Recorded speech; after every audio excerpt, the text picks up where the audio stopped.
BSF, led by Assistant Commandant Fateh Mayang Bharat.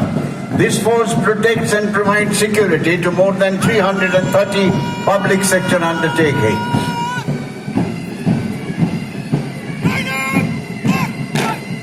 কলকাতার সশস্ত্র police বাহিনী অতি প্রাচীন এই বাহিনী এই শহরের আইন শৃঙ্খলা রক্ষার ক্ষেত্রে শুধু নয়, শহরে বিশিষ্ট অতিথিদের আগমন হলে তাদের নিরাপত্তাও সুনিশ্চিত করে।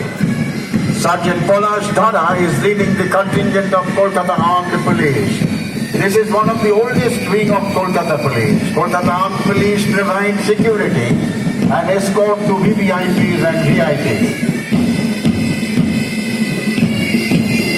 হাবিলদার হিম বাহাদুর গুরুং এবং সুবেদার রেশম কুমার শ্রেষ্ঠের নেতৃত্বে 7th Battalion of 11 Gorkha Rifles এবং 7th Battalion of 8 Gorkha Rifles সংগঠিত 5 round.